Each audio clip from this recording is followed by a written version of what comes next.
जय श्री कृष्ण एवरीवन। तो कैसे हैं आप सब? उम्मीद है कि आप लोग अच्छे होंगे।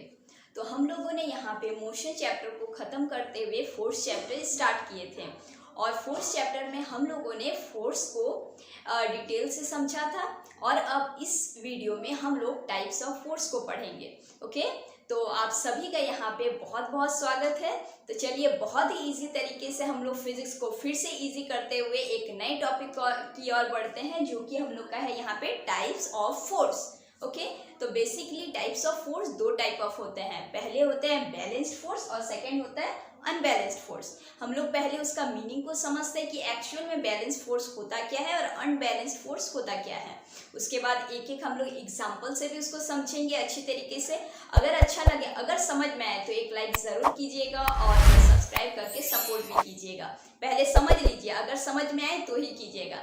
एंड आई होप हम पूरे कॉन्फिडेंस से बोल सकते हैं कि आप लोग को ज़रूर से ज़रूर समझ में आएगा। तो चलिए अब बहुत ही ईजी तरीके से समझते हैं और स्टार्ट करते हैं। तो देखिए, सबसे पहले समझते हैं बैलेंस्ड फोर्स और दूसरा अनबैलेंस्ड फोर्स। पहला बात तो ये है कि बैलेंस्ड वर्ड में ही आपको समझ में आ रहा है कि ये एक ऐसा फोर्स है जो कि बैलेंस्ड वे में रहने वाला है। ऑलराइट, और अनबैलेंस्ड वर्ड से ही आपको समझ में आ जा रहा है कि ये जो फोर्स जो है वो अनबैलेंस्ड हो रहा है। कुछ भी हो रहा है यहाँ पे, काम जो भी हो रहा है उसको तो समझेंगे ही, लेकिन वर्ड से ही हम लोग यहाँ समझ पा रहे हैं कि ये अनबैलेंस्ड हो रहा है। तो चलिए अच्छा समझ रहे हैं। अब देखिए एक एक करके स्टार्ट करते हैं। पहले हम लोग डेफिनेशन को पढ़ते हैं, उसको समझते हैं, फिर एग्जांपल से भी समझते हैं। देखिए बैलेंस्ड फोर्स बेसिकली है क्या? Balanced force if the resultant of all the forces acting on a body is zero, the force are called balanced force. Okay, मतलब समझिए what do you mean by this resultant. Resultant मतलब क्या होता है? इस word का पहले मतलब समझिए। ये जो रिजल्टेंट वर्ड जो है इसका मतलब होता है net force. What do you mean by this net force? मतलब the sum of force acting on a body. एक बॉडी में जितना भी फोर्सेस अप्लाइड हो रहा है वो सारे फोर्सेस को अगर हम लोग नेट अगर निकालते हैं तो उसको हम लोग रिजल्टेंट बोलते हैं, उसके सारे सम अप करके। ऑलराइट, अब देखिए क्या बोल रहा है, if the resultant of all the forces acting on a body is zero. अगर कोई भी बॉडी में उस पर जितना भी एक्सटर्नल फोर्स जो लग रहा है तो उसका नेट फोर्स अगर जीरो हो तो हम लोग उसको बैलेंस्ड फोर्स कहते हैं।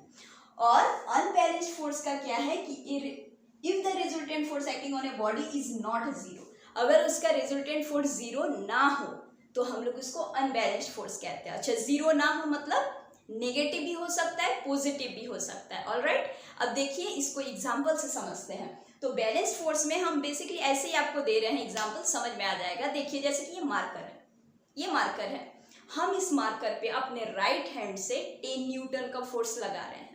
ओके, और लेफ्ट हैंड से इसको 10 न्यूटन का फोर्स अगेन लगा रहे हैं। तो आप बताइए यहाँ पे कि इस मार्कर पे अगर हम इधर से भी 10 न्यूटन लगाएं और इधर से भी 10 न्यूटन लगाएं, क्या ये मार्कर अपने प्लेस को चेंज करेगा? क्या ये मार्कर अनबैलेंस्ड होगा या फिर ये बैलेंस्ड होगा? कॉमन सेंस से ही बता सकते हैं ना कि अगर इस मार्कर पे इधर से भी सेम फोर्स लगे, जितना इधर से लग रहा है उतना इधर से भी अगर लगे, मतलब 10 न्यूटन, तो ये मार्कर अपनी जगह पे ही स्टेबल रहेगा, ये बैलेंस्ड रहेगा, वो अपना जगह को भी चेंज नहीं करेगा और अनबैलेंस्ड भी नहीं होगा। तो हम लोग यहाँ पे इसका नेट फोर्स कितना हो जाएगा? अगर इसको सम अगर करते हैं, देखिए अब मार्कर की जगह हम लोग यहाँ पे अगर एक ब्लॉक ही अगर लेते हैं, समझिए इस ब्लॉक, ये जैसे 5 kg है, फोर्स में भी लिए थे इसीलिए वही एग्जांपल ले रहे हैं। सेम एग्जांपल लेने से दिमाग में भी याद रहता है, ठीक है। अब इसमें समझिए कि इधर से कोई भी एक जन इधर 10 न्यूटन फोर्स लगा रहा है, ये कोई भी समझिए गर्ल 1 पहला और इधर से गर्ल 2 कोई दूसरी लड़की, ठीक है। तो इधर से एक 10 न्यूटन का फोर्स लगा रहा है, इधर से भी वो 10 न्यूटन का ही फोर्स लगा रही है। तो देखिए इसमें क्या होगा, क्या ये बॉक्स अपने जगह से दूसरी जगह क्या शिफ्ट हो पाएगा? नहीं हो पाएगा। क्यों नहीं हो पाएगा? क्योंकि सेम फोर्स हम लोग दोनों तरफ से अप्लाई कर रहे हैं। तो इस जगह पे क्या हो जाता है, इस जगह पे नेट फोर्स हो जाता है zero, and that force is known as balanced force. तो अब देखिए यहाँ पे जीरो किस तरीके से होगा, अगर हम दोनों को हम बताएं कि आपको सम अप करना है तो 10 + 10 तो यहाँ पे 20 न्यूटन आ जाना चाहिए ना। तो अब इसका अगर रिजल्टेंट अगर निकालते हैं तो यहाँ पे जीरो कैसे हो जाता है, यही चीज समझने वाला चीज है। न्यूमेरिकल में भी काफी मतलब आपका हेल्प हो जाएगा। तो देखिए यहाँ पे जीरो कैसे होता है। जैसे कि हम लोग जानते हैं कि फोर्स क्या है, वेक्टर क्वांटिटी है। पहले भी बताए हुए वेक्टर स्केलर क्वांटिटी देख सकते हैं। तो फोर्स हम लोग का वेक्टर क्वांटिटी है। वेक्टर क्वांटिटी हम लोग क्या जानते हैं, जो कि magnitude as well as direction रहता है, जिसमें कि डायरेक्शन मैग्नीट्यूड तो हम लोग का यहाँ पे है ही 10 Newton numerical value is called magnitude, ठीक है। और इसमें डायरेक्शन भी होना, डायरेक्शन का भी बहुत अहम भूमिका निभाता है यहाँ पे, क्योंकि ये वेक्टर क्वांटिटी है। अब डायरेक्शन का यहाँ पे क्या खेल है, सब खेल डायरेक्शन का ही है, समझ जाइए। तो अब देखिए कोई भी अगर फोर्स, अगर हम लोग ये चीज एकदम फिट एकदम कर लीजिए, कोई भी फोर्स अगर राइट तरफ से अगर लग रहा है, ये राइट से अगर लग रहा है तो इस फोर्स को हम लोग पॉजिटिव लेते हैं, ठीक है। और कोई भी फोर्स अगर लेफ्ट तरफ से अगर लग रहा है एकदम इजी तरीके से, तो ये हम लोग नेगेटिव लेते हैं। अब एकदम सिंपल हो गया, कोई भी फोर्स अगर राइट तरफ से अगर लगेगा तो इसको आप पॉजिटिव में लीजिएगा, और अगर वो लेफ्ट से अगर लग रहा है तो उसको नेगेटिव में लेना है। अब बताइए यहाँ पे हमको कि चलो रिजल्टेंट करते हैं, मतलब सम करते हैं। तो इधर से लग रहा है 10, इधर से लग रहा है 10, तो 10 न्यूटन प्लस इधर से लग रहा है, इसको हम लोग क्या लेंगे, नेगेटिव लेंगे, इधर -10 न्यूटन। तो हम लोग का यहाँ पे नेट फोर्स क्या आ जाएगा, 0 आएगा। 10 - 10 0 आ जाएगा। तो ये कौन सा फोर्स यहाँ पे अप्लाइड हुआ, यहाँ पे बैलेंस फोर्स अप्लाइड हुआ। आई होप कि आप लोग को समझ में आ रहा होगा। नहीं भी अगर समझ में आए तो कमेंट में ज़रूर बताइएगा, और इजी करने का कोशिश करेंगे। खैर ये हमको लगता है कि बहुत इजी, वैसे ही आपको बता रहे, समझ में आ जाना चाहिए। तो ये हम लोग का बैलेंस्ड फोर्स होता है, मतलब कि कोई भी बॉडी में उसका रिजल्टेंट फोर्स, अगर यहाँ पे उस बॉडी का अगर resultant forces acting on a body अगर 0 अगर आ जाए तो उसको हम लोग बैलेंस्ड फोर्स कहते हैं। ऑलराइट, अब अनबैलेंस्ड फोर्स में यहाँ पे क्या चीज़ है, अच्छा डायरेक्शन भी ध्यान रखना है, सब उसी का काम है, साइन वेरी इंपॉर्टेंट, ठीक है। अब अनबैलेंस्ड फोर्स का क्या होता है कि अनबैलेंस्ड फोर्स में ऐसा नहीं होता है, वो 0 नहीं है। अब वो तो जाहिर सा बात है ना कि ये जैसे कि मार्कर हम लोग लिए थे, इधर से अब हम 20 न्यूटन लगा रहे हैं और इधर से हम 10 न्यूटन अब लगा रहे हैं, तो इधर से 10 लग रहा है, इधर से 20 लग रहा है, तो इधर ही तो जाएगा ना ये, क्योंकि इधर से ज़्यादा फोर्स लग रहा है। अब थग ऑफ वार तो ये आप लोग जानते हैं, ये टग ऑफ वार जो हम लोग खेलते हैं, तो उसमें क्या होता है, इसमें इधर से जितना मतलब जिधर ज़्यादा फोर्सेज अप्लाई होता है वही टीम ना जीतता है, ठीक है। तो उस तरीके से हम लोग यहाँ पे भी समझेंगे कि अनबैलेंस्ड फोर्स का क्या होता है, ये 0 नहीं आता, ये पॉजिटिव भी आ सकता है, नेगेटिव भी आ सकता है।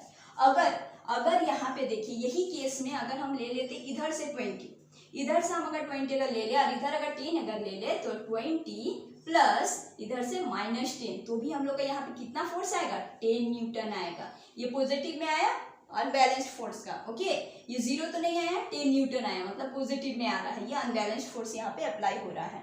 अगर अब उसी चीज को अगर मान लीजिए कि लेफ्ट ओर से आपका आ रहा है 20 न्यूटन लग रहा है, ठीक है, ये 20 न्यूटन लग रहा है इसीलिए यही वाला ब्लॉक पे, और इधर से आपका 10 न्यूटन लग रहा है। अब हम लोग जानते हैं कि लेफ्ट साइड से हम लोग जो लेते हैं उसको हम लोग नेगेटिव साइड में लेते हैं, इधर से हम लोग पॉजिटिव लेते हैं। तो अब हम लोग यहाँ पे 10 लेंगे प्लस और इधर से -20, तो ये हम लोग का कितना जाएगा, -10 न्यूटन आएगा, आया ना, मतलब कि ये नेगेटिव में आया। तो बोलने का सेंस क्या हो रहा है कि बैलेंस्ड फोर्स में नेट फोर्स एक्टिंग जो हो रहा है बॉडी में वो आपका 0 आना चाहिए, तो वो बैलेंस्ड फोर्स कहलाता है। और उसी के just opposite unbalanced force, unbalanced force कब होगा, या तो इधर से ज़्यादा होगा या तो इधर से ज़्यादा होगा।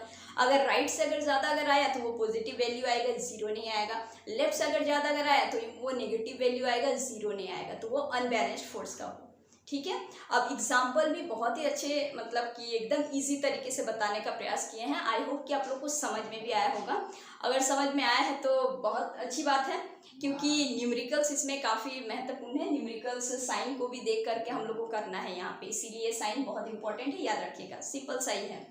तो देखिए आप बैलेंस्ड फोर्स और अनबैलेंस्ड फोर्स, ये तो टॉपिक अब हम लोग यहाँ पे समझ गए। अब इसके बाद हम लोग करेंगे इसका कुछ न्यूमेरिकल्स, ताकि ये टॉपिक आप लोग को और ज़्यादा क्लियरेंस आ जाए। देखिए basic is very important, concept जो है वो पावर होता है, ये कंसेप्ट इज पावर, इसीलिए कंसेप्ट को समझना बहुत ही इंपॉर्टेंट है। उसके बाद धीरे धीरे एडवांस तक हम लोग जाएंगे।